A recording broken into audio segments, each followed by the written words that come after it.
Passamos a palavra ao ministro, Dr. Benjamin Zimmerler, para proferir a sua conferência, o referencial do TCU para o combate à fraude e à corrupção das licitações. Senhor ministro, Vossa Excelência está com a palavra. Muito obrigado a todos. Bom dia.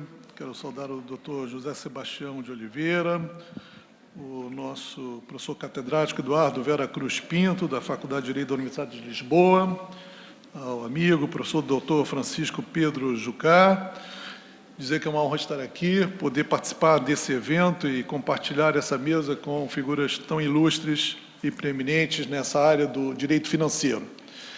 Bem, basicamente, eu pretendo falar sobre a experiência do Tribunal de Contas da União, que acabei vivenciando, fruto da relatoria de alguns processos e que diz respeito, basicamente, ao combate e ao cartel, à estrutura de cartel que foi implementada principalmente no âmbito da Petrobras e que todos nós da sociedade acabamos tendo ciência a partir da Operação Lava Jato, que desvendou um esquema endêmico de corrupção nas estatais, em particular, nas estatais brasileiras e, em particular, na Petrobras. Obviamente que os tribunais de contas, eles não têm o instrumental necessário para a detecção do fenômeno do cartel. O cartel, tal como estabelecido, como uma fraude, significa acordos explícitos ou implícitos, em regras implícitas, em que há combinações tratativas que definem favorecimentos a determinadas empresas, de forma que elas possam controlar os preços, ou dividir mercados, ou aumentar os seus lucros.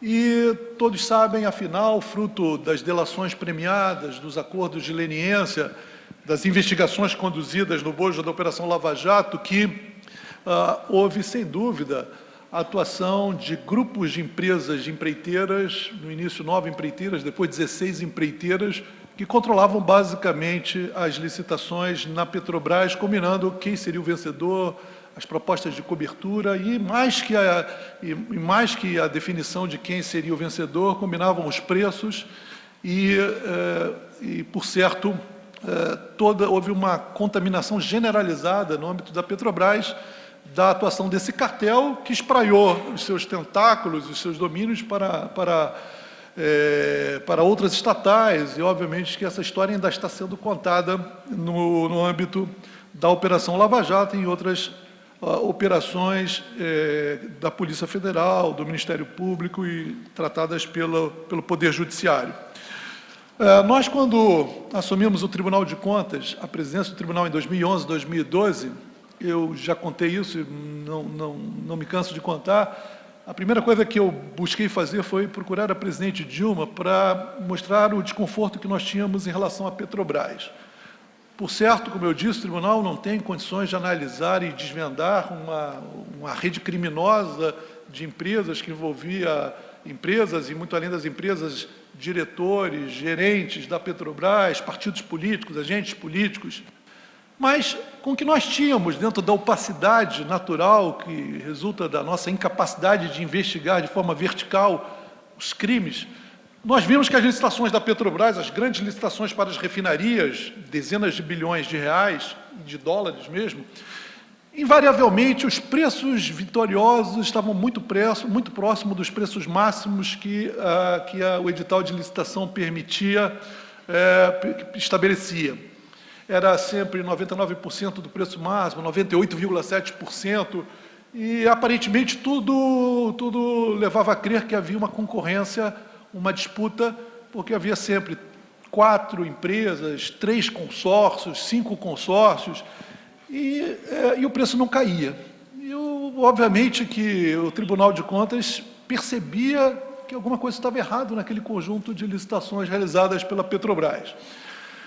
Na fiscalização dos contratos, a Petrobras também não manifestava nenhum desejo sincero de colaborar, de aprofundar as investigações. Os dados eram em regra, negados ao tribunal ou apenas fornecidos de uma forma precária, dentro de prazos que eram eternamente dilatados, e havia sempre menção a um sigilo negocial, um mito quase divino que impedia que a Petrobras pudesse ter as suas ações descortinadas pelo tribunal, com enormes dificuldades que o tribunal tinha para a fiscalização da Petrobras. E por isso fui a presidente dizer do desconforto que nós tínhamos com relação à Petrobras. E, em particular, o ministro Biratã Aguiar, que me antecedeu na presidência, teve também todos os problemas do mundo com a Petrobras, e foi uma época em que nós apontamos irregularidades em diversos contratos de refinarias da Petrobras. O Congresso Nacional, e fizemos a recomendação para que essas obras fossem paralisadas. O tribunal tem esse poder fruto das LDOs. O Congresso Nacional anuiu a nossa recomendação, determinou a paralisação de diversos contratos de refinarias, de grandes refinarias, onde o tribunal tinha apenas indícios, nem de longe tinha a noção da complexidade e do conjunto de ilicitudes perpetradas, mas já tinha a noção de que havia erros grosseiros ocorrendo nesses contratos. E houve aquele veto do presidente Lula, que foi muito comentado, o veto à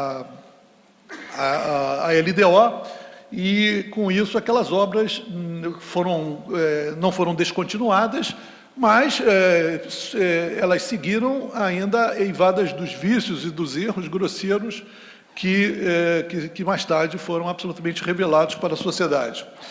Bem, isso tudo mostra um contexto e mostra a dificuldade que o tribunal tem para controlar a atuação em cartel de empresas que eventualmente queiram burlar ou controlar mercados no seu contato com o Estado brasileiro.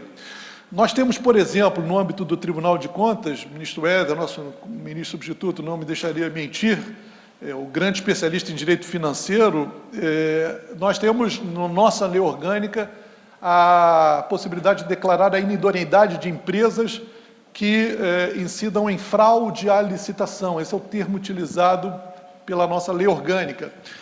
E, na verdade, nós raramente usamos esse dispositivo para grandes empreiteiras, para grandes empresas. Em regra, as condenações feitas pelo tribunal são de pequenas empresas, micro e pequenas empresas que fazem declarações de que são micro e pequenas empresas, mas é facilmente demonstrável que elas têm uma receita bruta anual superior ao limite para micro e pequenas empresas, ou aquelas licitações feitas em municípios muito pobres do Brasil, em que os erros são grosseiros e as propostas são feitas da mesma máquina de escrever, com a mesma falha num determinado tipo.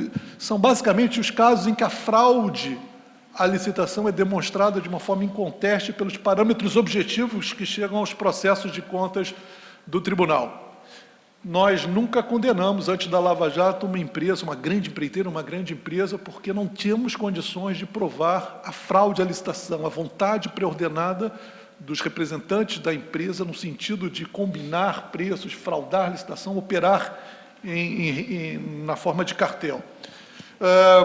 Muito diferente agora, quando nós estamos diante dos processos da Lava Jato. O juiz Sérgio Moro facultou ao tribunal o acesso às demonstrações contábeis, aos documentos fiscais das empresas, das empreiteiras contratadas pela Petrobras. Ou seja, o tribunal hoje pode requisitar diretamente a uma empreiteira, Norberto Odebrecht, Marco Correia, a documentação que prove a relação econômica da aurida de um contrato entre a Petrobras e a empreiteira. E, mais ainda, todos os dados dos processos penais em curso foram disponibilizados ao tribunal, fruto de mandado de busca e apreensão e muitas outras fontes de investigação. Isso dá ao tribunal uma possibilidade absolutamente não usual para analisar a fraude à licitação. E aqui nós começamos também a entrar numa área absolutamente nova para os tribunais de contas, que é atuar em processos com compartilhamento de provas, com esse desdobramento já ocorrido no âmbito penal. E daqui a pouco eu devo falar um pouquinho mais sobre isso. Mas nós, no Tribunal de Contas, estamos preocupados em fazer aquilo que só nós podemos fazer, que é a análise de cada contrato e do sobrepreço embutido em cada proposta e do superfaturamento incorrido em cada contrato. Isso é algo que exige uma qualificação técnica, uma equipe qualificada tecnicamente, capaz de perscrutar todas as tratativas e evolução das obras de enorme complexidade. Estamos falando, por exemplo, de Abreu e Lima, eu sou relator de Abreu e Lima, de um conjunto, de uma obra que custou, até hoje, 23,5 bilhões de dólares. Isso significa que dezenas, centenas de contratos, megacontratos, todos de bilhões de reais, e todos tangenciando itens que são de difícil análise, porque são obras que só são realizadas pela Petrobras, em que não há obras similares no Brasil, às vezes não há no mundo, né?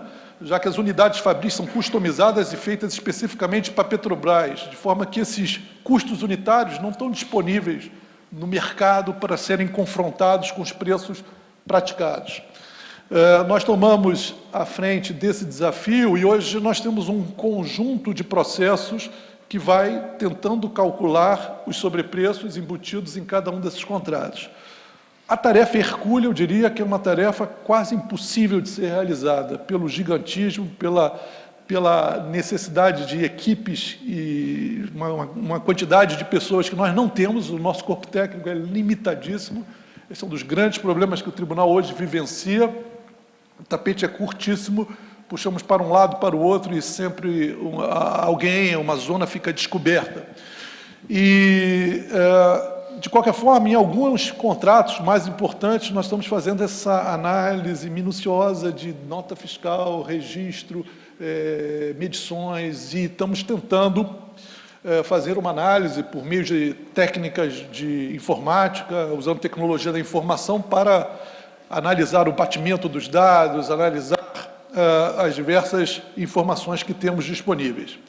Mas esse é um caminho que vai demandar alguns anos de trabalho do tribunal com equipes que talvez o tribunal não tenha.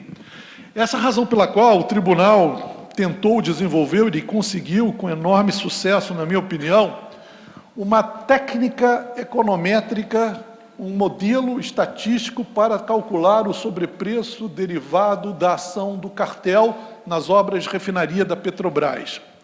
Nós fizemos um estudo estatístico, pegamos algo como 156 contratos entre 2002 a 2015, acima de 100 milhões de reais, esse corte é absolutamente necessário.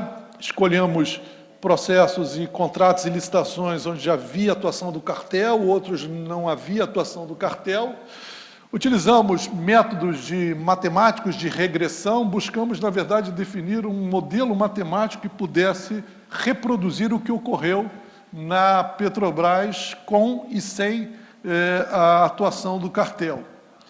E conseguimos um sucesso muito interessante, ou seja, estabelecemos algo como 18 variáveis, refinamos para 15 variáveis, e conseguimos obter, então, uma curva, simplificadamente, uma curva que representa a atuação das empresas quando confrontadas nas licitações, quando se confrontavam nas licitações da Petrobras. E deduzimos desse estudo que, quando as empresas operavam em cartel, o preço vitorioso estava, em regra, 7% acima da estimativa da Petrobras. Quando o cartel não atuava de forma explícita, o preço era reduzido para 10% abaixo da estimativa da Petrobras. De uma forma simples, a diferença entre os preços vitoriosos em licitações com a atuação do cartel e sem a atuação do cartel é da ordem de 17%. Esse preço é um preço médio, absolutamente coerente com o que é dado na literatura internacional sobre cartéis.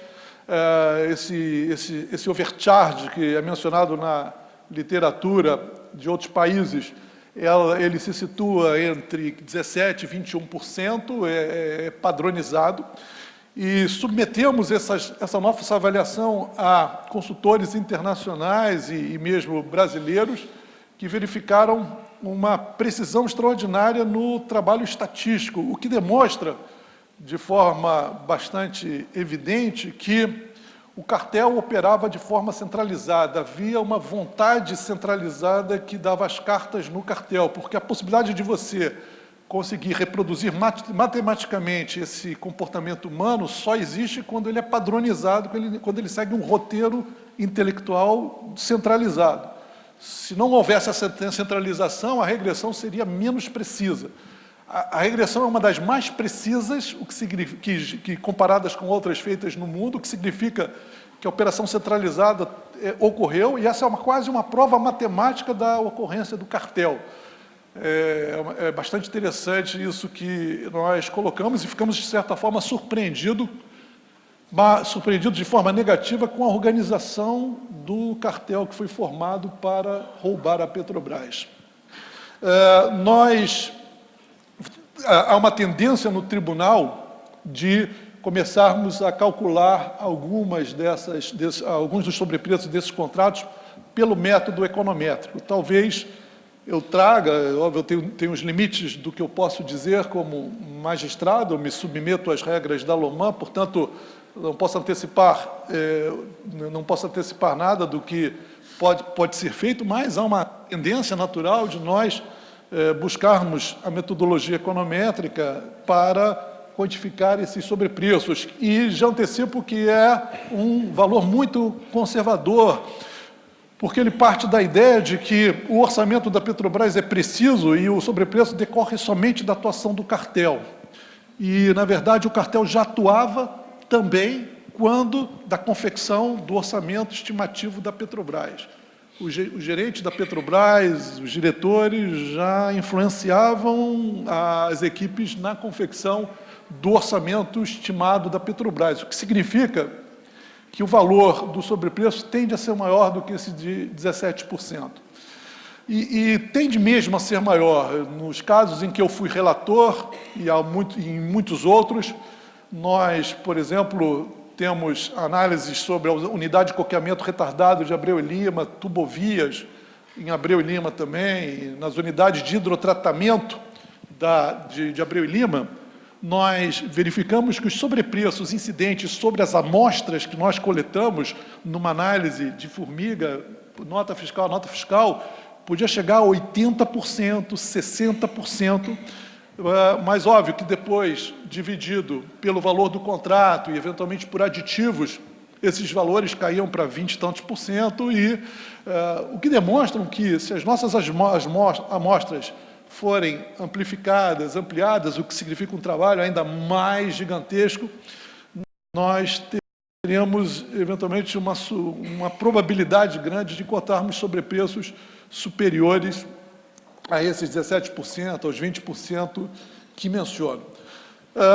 Mas nós já estamos chegando a números tão elevados e num patamar tão alto que começamos também a discutir a eficiência dessa análise de formiga, vai envolver anos de trabalhos de equipes, versus a possibilidade de recuperação desses débitos.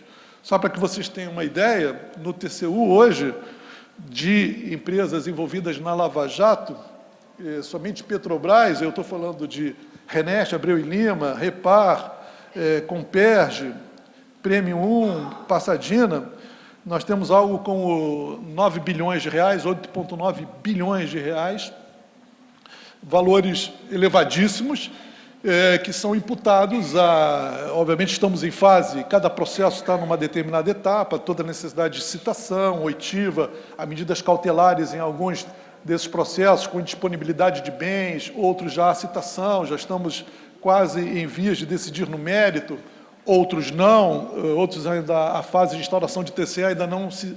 A fase de instauração de TCE não se seguiu a citação. De qualquer forma, esses são valores gigantescos, muito elevados, e nem de longe representam a totalidade do estrago que pode ser feito, ou do estrago que foi feito. Esses são apenas os processos que já há uma citação, uma pré-quantificação do débito. Há muitos outros em que não chegamos a essa etapa.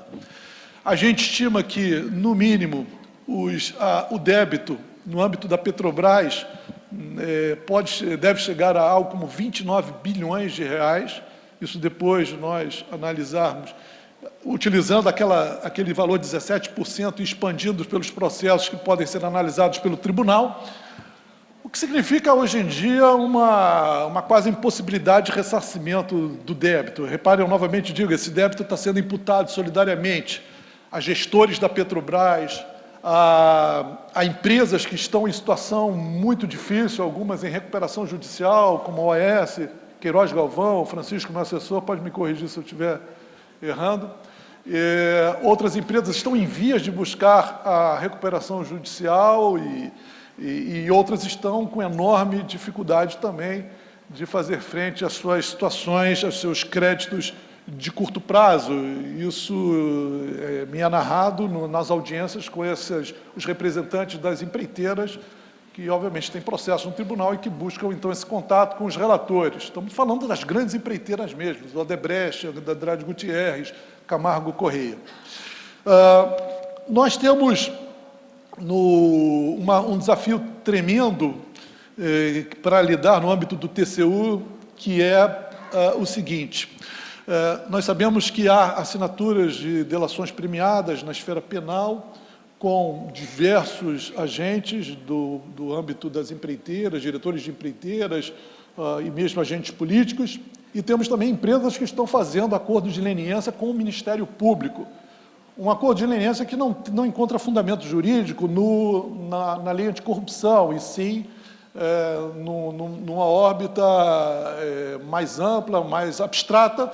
De qualquer forma, esses acordos de leniência têm uma repercussão penal evidente. Também as delações premiadas estabelecem repercussões penais de forma clara. As empresas, nos acordos de leniência, se comprometem a ressarcir o erário ou pagar uma cláusula penal estabelecida, que pode ter uma componente de sanção e uma componente de responsabilização civil. Mas a questão que se põe hoje no tribunal como um grande desafio é saber qual a repercussão desses acordos de leniência na esfera da jurisdição de contas, e também um outro grande desafio é saber qual é a repercussão desses acordos de leniência na esfera civil administrativa, como, por exemplo, em ações de improbidade administrativa.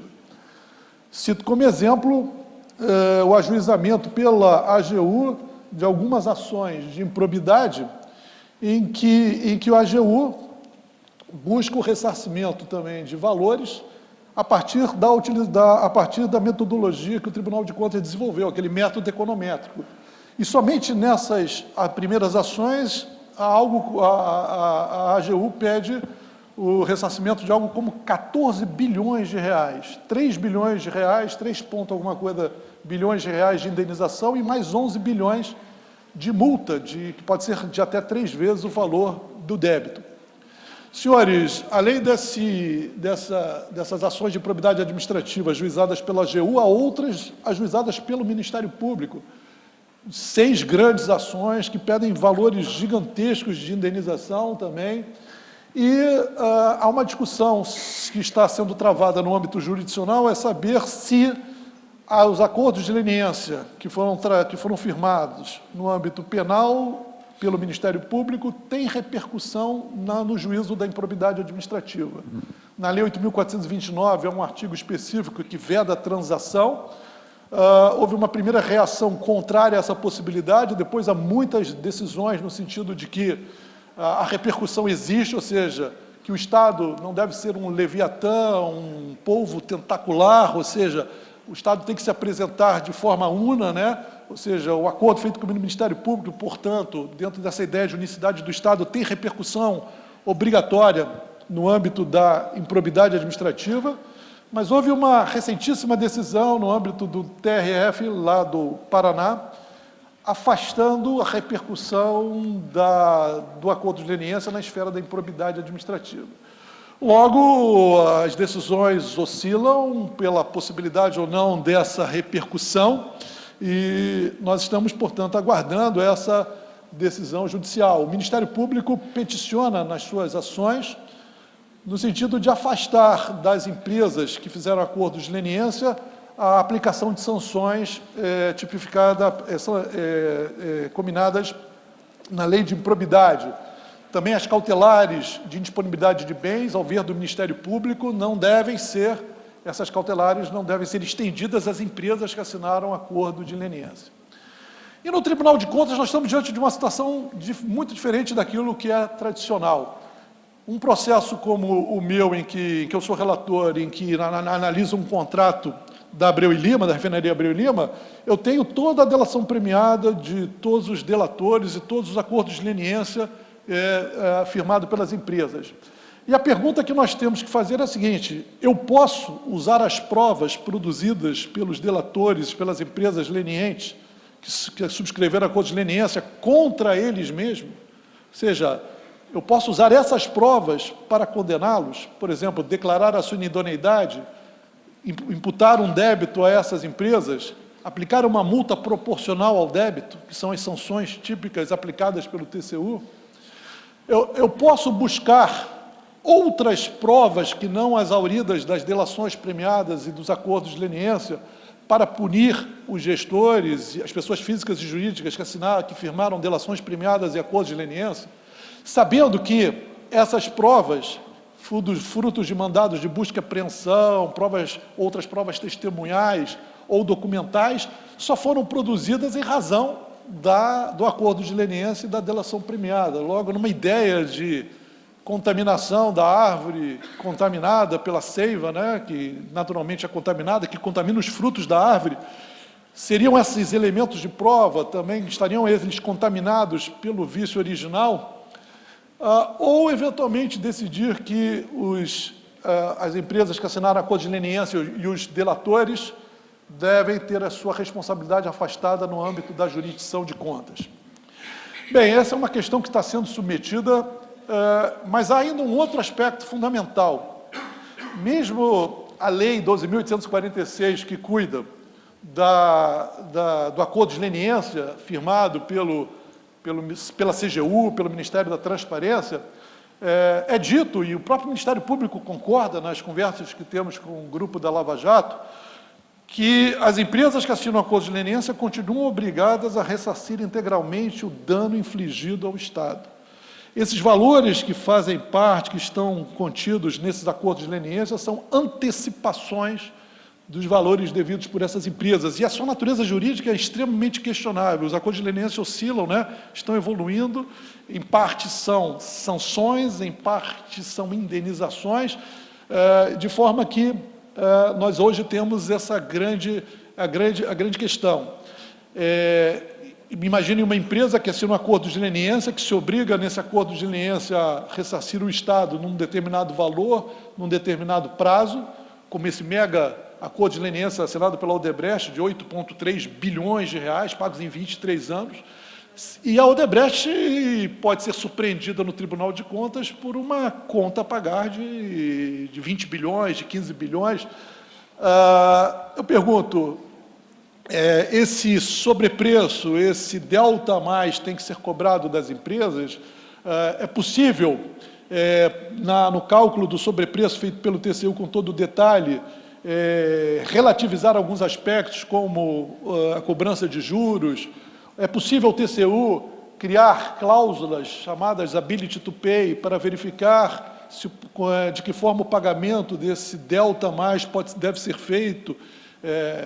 Se podemos, por exemplo, exigir da empresa o pagamento da sua cota parte, apesar da lei orgânica dos tribunais de contas estabelecer que as condenações são solidárias, mas seria possível extrair uma quarta parte e a empresa poderia pagar a sua cota parte e lidir a sua responsabilidade? São todas questões que estão sendo discutidas hoje num processo, num leading case, que é capitaneado pelo ministro Bruno Dantas, que está à frente de um processo de Angra 3.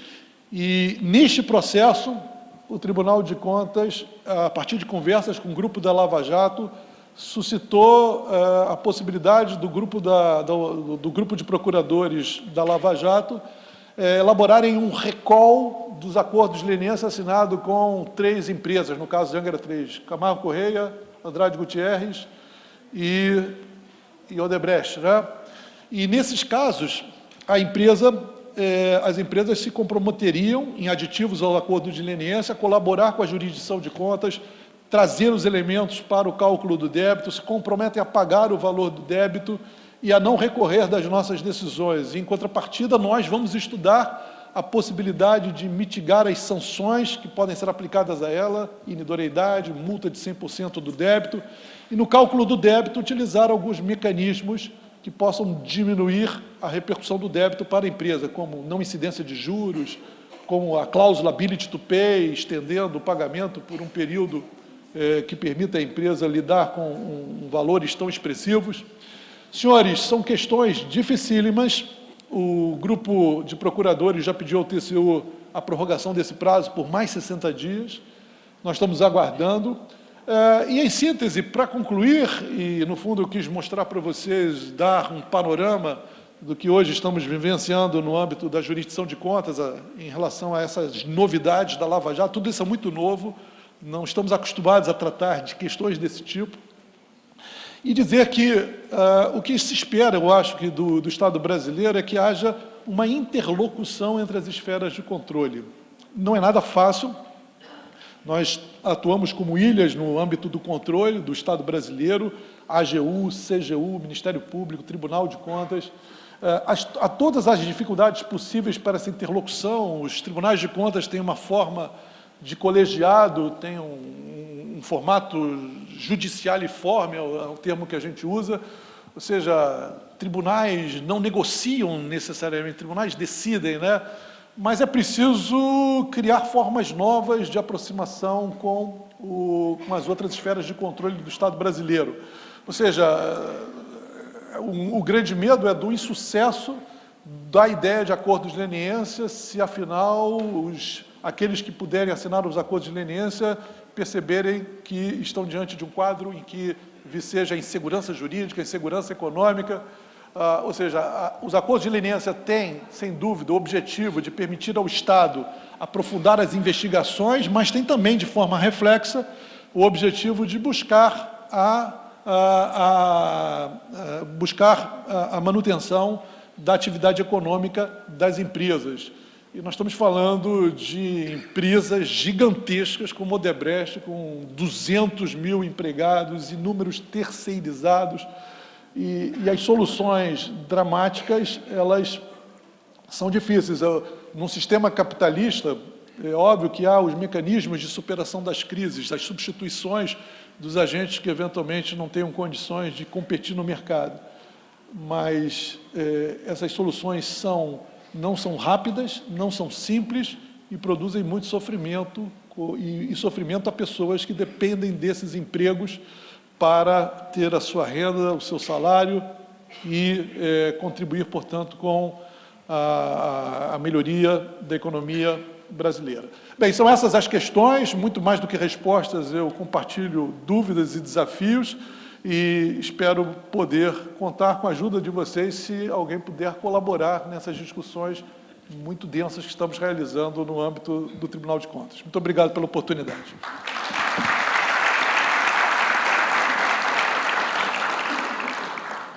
Cumprimentar aqui os meus companheiros de mesa, prazer enorme participar com os senhores desta discussão. E ontem, na abertura, em homenagem aos professores portugueses, eu citei um poeta português, Fernando Pessoa, que todos nós adoramos, mas hoje, para os portugueses não acharem que aqui no Brasil não tem poeta, eu vou citar o Carlos Drummond de Andrade, um grande mineiro, e que ele dizia... uma poesia dele muito bonita, que um verso diz assim: as leis não bastam, os lírios não nascem das leis. Então, estou falando isso para essa questão, para discutir essa questão de a regra fiscal. É interessante que o professor João Catarino citou essa regra fiscal que foi feita lá na Europa, não é? Que é 60% o máximo de dívida bruta, e o 3% de déficit nominal que cada país mesmo poderia atingir, né? Aquele Tratado de Maastricht, depois exatamente, Tratado de Estabilidade e Crescimento, enfim. E, ao mesmo tempo, a gente viu, estava lá, é um tratado que vale como Constituição, né? Ou, enfim, mas é uma norma, não foi respeitado isso. A gente mostrou muito bem que os dados, que apesar de ter a norma, ter a lei, você continuou tendo um déficit crescente, né, em vários anos. Nos Estados Unidos foi a mesma coisa. O Budget Enforcement Act, lá na época do Clinton, quando chegou, enquanto havia o compromisso político de implementá-lo, ele era seguido. Havia um compromisso político, ele era seguido. Depois entrou o governo Bush, disse, olha, não me interessa. Mesmo nos Estados Unidos, foi descumprido. Então, tem muita gente que acha que, assim, olha, o Brasil é que tem essa história, tem lei que pega, tem lei que não pega. Não, isso é universal, né? Não é? É universal. Então, essa é a grande discussão. A disciplina fiscal, o equilíbrio do orçamento, ele nasce da lei, basta ter a lei para que ele exista. E aí, essa é a grande questão. Olha, no Brasil, quando a gente pegou em 99, 98, 99, a gente começou a discutir a LRF, a Lei de Responsabilidade Fiscal. Em 2000, aprovamos a Lei de Responsabilidade Fiscal. Era o quadro. Qual era a grande promessa da Lei de Responsabilidade? Olha, é o equilíbrio intertemporal do orçamento, teremos daqui para frente. Não teremos mais déficit, o Brasil agora terá responsabilidade, teremos o equilíbrio, enfim. Todo aquele quadro negativo que estava na época, com a Lei de Responsabilidade Fiscal, a promessa dela era que iria acabar. Não é isso? Ora, mas se é assim, se a LRF tinha essa promessa, como o nome diz, responsabilidade fiscal, por que então a despesa pública evoluiu tanto ao longo dos anos? Esse quadro aqui, a despesa pública federal, ele evoluiu de 15% do PIB lá em 2000, quando foi aprovada a LRF, para 20% do PIB em 2016. Então, quer dizer, a promessa que ela se propôs não foi cumprida. A LRF não conseguiu cumprir a sua promessa. E o resultado foi que, ora, se de um lado a despesa pública subiu, como eu acabei de mostrar, a receita, por uma série de razões, caiu no Brasil, a Receita Pública Federal caiu, a gente não conseguiu renovar a CPMF, uma série de questões. Então, nós passamos a ter déficits. Aqui, por exemplo, em 2016, tivemos um déficit aí de quase 3% do PIB. Então, a grande questão que surgiu é o seguinte, olha, a LRF não resolveu. O que é que vai resolver? Aí o governo vem com uma nova proposta, o novo regime fiscal. A emenda constitucional número 95, né, que institui o que eles denominaram de novo regime fiscal, é uma nova tentativa de cumprir essa promessa que a LRF não cumpriu. E o que mostrou bem o professor, aparentemente era vantajoso em relação à LRF, porque uma das desvantagens da LRF é o seguinte, não, peraí, sabe qual foi o erro da LRF? É que ela é muito complexa, tem muitos artigos, muitos dispositivos, então ela permite, como é assim, então ela permite a contabilidade criativa, a flexibilização, interpretações mais favoráveis. Então, você cumpre formalmente os dispositivos, mas dá uma interpretação mais elástica, que na prática faz com que a despesa pública, o equilíbrio orçamentário, a disciplina fiscal, ela não se efetive. E o problema dela é exatamente isso, é porque ela é muito grande, é muito complexa, cheia de dispositivos que permitem interpretações as mais diversas possíveis. Se nós tivermos uma regra simples, uma regra direta, simples, nós vamos conseguir. Então, agora, o lírio vai nascer da lei, ou seja, a disciplina fiscal vai nascer da lei. E aí se tentou a emenda que foi feita no Brasil no final do passado, do teto dos gastos. Olha, só se pode gastar daqui para frente o que se gastou neste ano, mais a inflação. Isso vai durar durante 20 anos. Então, agora a economia está num momento ruim, mas ninguém espera que a economia fique assim para sempre. Daqui a pouco a economia vai se recuperar. Então, qual é a ideia? É que em 20 anos o governo brasileiro esteja muito menor do que é hoje. Não é? Se a despesa vai crescer só de acordo com a inflação e as receitas vão crescer de acordo com a economia, de acordo com o crescimento do PIB, então nós teremos um governo muito menor no Brasil. Essa é a ideia. Né? Mas isso, como o professor Catarino mostrou, não funcionou na Europa. Vai funcionar no Brasil? Vai funcionar no Brasil? Esse é o grande desafio. Vai funcionar no Brasil ou não vai? Aí, o que é que faz uma norma, o que é que diz funcionar? É que se diz o seguinte, olha, na verdade, por isso muita gente é contra a regra fiscal, quando a gente olha a literatura internacional, muita gente diz, olha, isso não funciona, não funciona, porque o que funciona, de fato, é o compromisso político. O Brasil conseguiu, nos primeiros anos da LRF, a gente teve um superávit enorme, os 2, 3, 4 primeiros anos da LRF. Aí o pessoal diz assim, está vendo, a LRF está funcionando. Aí se contrapõe, não era a LRF que estava funcionando, é que ali, o conjunto de forças que conseguiu aprovar a LRF, tinha um compromisso com a responsabilidade fiscal. Então, por isso que ele conseguia, quer dizer, as coisas, não tinha uma relação de causalidade, ao contrário, era o compromisso que existia ali para que houvesse responsabilidade fiscal naquele momento, por uma série de razões, houve um ataque especulativo à moeda brasileira, uma série de problemas que exigiam, né, uma crise de confiança da moeda brasileira, do real, que exigiam uma responsabilidade fiscal. Logo quando isso se afrouxou, quando isso deixou de existir, essas condicionantes, o mercado deixou de pressionar tanto, logo se afrouxou também a responsabilidade fiscal. Quer dizer, a LRF não foi capaz de conter esse ímpeto. Então, a grande promessa, a grande pergunta é essa: esse novo regime fiscal, essa nova emenda, vai conseguir conter a irresponsabilidade fiscal, o desequilíbrio orçamentários, ou não? Ela vai ser efetiva ou não? Vai ter efetividade ou não? Então, nós não sabemos ainda, mas essa é a discussão. Então, a primeira pergunta é, por que o orçamento cresce tanto? Por que as despesas tendem sempre a crescer? Então, tem essa teoria, que eu gosto muito, é que vê o orçamento público como um fundo comum. O fundo comum é aquele no sentido de que, o grande exemplo do fundo comum é o mar, por exemplo, tem lá os peixes pertencem a qualquer um que coloque seu barco lá e pegue. Então, quando a gente olha os fundos comuns, no mundo todo, quando há intervenção, há uma tendência a se exaurir o recurso. Aqui no Ceará mesmo, a lagosta está acabando. Então, teve que ter uma intervenção governamental para proibir a pesca da lagosta em certo período, porque cada um ia lá, tirava o máximo que podia, porque se eu voltar amanhã não tem mais lagosta, então eu vou tirar o máximo esse ano, e ano que vem não tem mais. A mesma coisa, o pargo aqui, isso no mundo inteiro, né? Há uma tendência à exaustão, ao exaurimento desses recursos naturais, que são fundos comuns.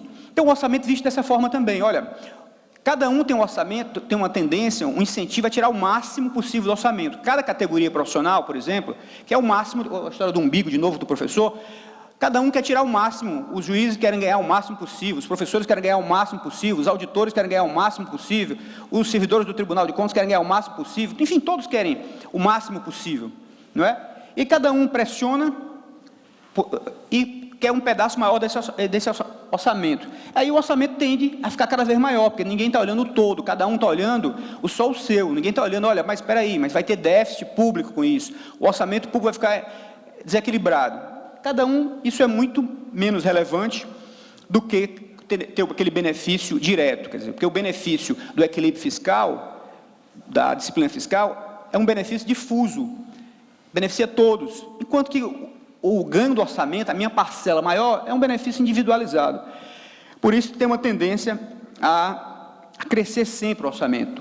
E é uma teoria bastante razoável, a gente vê isso na prática, os grupos de pressão pressionando cada um por uma fatia maior do orçamento público, e isso faz com que o orçamento cada vez cresça mais. Então, qual é a ideia, a grande ideia dessa PEC do teto? Talvez uma virtude que ela tenha, é tentar quebrar essa lógica. Cada um quer o máximo desse fundo comum, que é o orçamento público. E como é que ela procura fazer isso? Na medida que ela tenta explicitar os custos de oportunidade para a criação de novas despesas. Porque na medida que tem um teto, lá no Executivo diz o seguinte, olha, então se amanhã tem um teto do Executivo, ele só pode gastar o que gastou este ano e não pode gastar mais, no máximo, a inflação. Pois bem, então amanhã os procuradores federais reivindicam salários mais altos. Se eles obtiverem sucesso, significa que tem um espaço menor para os juízes. Se os juízes também obtiverem sucesso, significa que tem espaço menor para os servidores do TCU. Então, quer dizer, você explicita aí, do TCU não porque é outro teto, porque já é outro poder, mas enfim, qualquer outra categoria dos servidores públicos federais. Da mesma forma, por programa, assim pensarmos, olha, se a saúde, há um lobby muito grande no Brasil, dois lobbies muito fortes, grupos de interesse atuando no Congresso, um da saúde, outro da educação, fortíssimos. Então, se a saúde, antes do teto, se a saúde conseguia mais recursos, conseguia nova vinculação, mais recursos, o pessoal da educação pouco importava, ou importava muito menos. Agora, quem é da educação, quem é de todas as outras áreas, vai ficar atento que mais recursos para a saúde significa menos para a educação, e menos para saneamento, e menos para... Então, é muito mais explícito. Essa talvez seja a grande vantagem, pelo menos eu que tento fazer isso, olha, esse teto vai explicitar os custos de oportunidade. O orçamento vai ser muito mais debatido a partir de agora, né? Deixa de ser uma peça de ficção, cada um olha, não se importa com o outro, porque os custos do aumento de uma categoria de profissional ou de um programa de determinada área de despesa pública acaba impactando os outros. Pois bem, essa é a lógica, é a esperança de quem aprovou. Mas quais são as dificuldades para a implementação? Vai dar certo ou não vai? A história do Drummond, vai nascer da lei ou não? A responsabilidade fiscal. Primeiro, tem uma série de despesas que elas crescem independente de pressão, de grupos de pressão. O grande problema, por exemplo, é previdenciário no Brasil, né? Faça qualquer coisa, se não fizer nada, a despesa previdenciária vai crescendo, as pessoas estão envelhecendo, não é? Há um quadro crítico no Brasil nesse campo, um envelhecimento muito rápido da população, em pouco tempo, os gastos previdenciários estão subindo muito. Não trouxe a tabela aqui, mas é muito fácil constatar que os gastos, previdenciários cresceram muito. Então, pressiona, gasto previdenciário maior, pressão sobre os demais gastos. Por isso que o governo, assim que aprovou a emenda do teto, ele mandou a emenda da reforma da Previdência. Há muita gente que disse ter sido o contrário. Primeiro a reforma da Previdência, depois a emenda do teto, porque você acabou criando uma restrição enorme para os outros. Então, todas essas despesas que crescem vegetativamente, gasto pessoal também tem um crescimento vegetativo grande, mas principalmente previdência, eu acho que esse é o principal problema. E o segundo problema, esse também gravíssimo, difícil, é que quem era forte antes da emenda, setores mais organizados, grupos de pressão mais fortes, vão continuar fortes depois da emenda. Quem era fraco antes da emenda vai continuar fraco. Ora, então, os grupos mais organizados da sociedade, quaisquer que sejam, vão continuar pressionando. O poder de pressão deles é maior do que os grupos mais fracos. Será que a gente não vai, então, já que tem um teto, está limitado, nós não vamos condenar a inanição os grupos mais fracos? A gente pegar, por exemplo, o crescimento de algumas despesas fundamentais no Brasil. Olha que cresceram muito pouco, por isso que a gente tem grandes problemas hoje. Por isso também, por exemplo, saneamento básico, extremamente importante. Como o grupo de pressão do saneamento não é forte como de saúde, o saneamento no Brasil, gastos, se a gente pegar como proporção do PIB, caíram muito. Enquanto isso, gastos com saúde subiram muito. Porque os grupos de pressão de saneamento são muito fracos, enquanto que os grupos de pressão de saúde são muito fortes. Isso vai continuar depois da emenda. Bem ou mal, o saneamento conseguia alguma coisa ainda. Agora, como tem um teto, ele vai ficar cada vez mais imprensado pelo crescimento dos grupos de pressão que vão existir. Então, essa, de fato, é um problema que a PEC do teto vai continuar, que vai ter, né, esse que eu estou chamando de risco de subalocação de áreas importantes, pouco organizadas em termos de pressão, ou seja, gastos importantíssimos, essenciais, mas que não tem grupos de pressão para pressionar, para organizar, não são fortes o suficientes, áreas, setores, enfim, importantíssimos, mas que não são bem organizados. Bom, eu acho que como o tempo é limitado, em vez de passar, eu ia explicar os principais dispositivos, mas eu acho que isso são detalhes, eu vou passar logo mais para a parte final, eu acho que é mais importante. Esses são os principais dispositivos da PEC, são apenas detalhes. Um aspecto, por exemplo, que ela é por poder, na verdade não tem um teto no Brasil, tem 15 tetos, né? Tem um teto do Supremo, do STF, tem um teto do STJ, tem um teto do CNJ, tem um teto da Câmara dos Deputados, tem um teto do TCU. Cada poder no Brasil tem o seu próprio teto, e cada poder é órgão autônomo. E 10 minutos, né? Tá bom. Então são 15 tetos, né? E pode ter compensação entre eles? Não, compensação só dentro do poder. Por exemplo, no judiciário, sim. O STJ pode negociar com o Supremo e na LDO se negociar olha, STJ, não um pouquinho do teu teto aí, isso é possível, no ano seguinte a gente compensa, na LDO, mas o STJ não pode ceder o seu teto para o TCU, que é do Poder Legislativo, nem para a Câmara dos Deputados, nem para o Poder Executivo, então é só dentro do Judiciário, essas negociações que podem acontecer no âmbito da LDO, são as compensações que estou chamando. Gostou da ideia, né? Uma fragilidade, a história apesar de ser uma regra simples, como estava falando, por isso mais facilmente implementável, é um ponto fraco, aqui pode ser uma válvula de escape, os criativos, sempre aparecem muitos criativos, em todo lugar sempre alguém tem uma ideia brilhante para furar o teto, são os créditos extraordinários, que no Brasil, como a gente viu, apesar de a Constituição dizer que só para atender despesas imprevisíveis e urgentes, como as decorrentes de guerra, como ação interna ou calamidade pública, no Brasil se abriu até para publicidade, gasto de publicidade por crédito extraordinário. O crédito extraordinário está fora, ministro, do teto. Uma razão lógica, né? Puxa vida, tem uma guerra no Brasil, aí eu vou falar em teto, puxa vida, eu preciso gastar dinheiro, tem uma guerra aí, então preciso gastar. Está numa calamidade. Uma calamidade no Rio de Janeiro, no Ceará, quer dizer, então eu posso falar em teto, não posso atender as pessoas, não atenda, nem que você imprima dinheiro, se endivide, mas tem que atender. Mas a questão é excepcional, é uma guerra, é uma calamidade pública, por isso que vai excepcionalizada. Só que nossa forma de flexibilizar, muitas vezes, se coloca como extraordinário, como já houve no Brasil isso, professor Catarino, gasto de publicidade por crédito extraordinário, que é para aquelas hipóteses de guerra e calamidade, então é uma válvula de escape aí que os criativos podem explorar, isso pode ser uma fragilidade da norma. E alguns pontos aqui, vou passar rapidamente, e gerou muita controvérsia, aqui a gente tem um mínimo, a educação está vinculado, 18% da receita de impostos. Também, saúde, 15% da receita corrente líquida, isso acabou. A PEC, a emenda 95, acabou com as vinculações de saúde e educação no Brasil. Ela só garantiu um ano, 2017, a partir de 2018, a mesma regra, só reajustado pela inflação. Então, isso,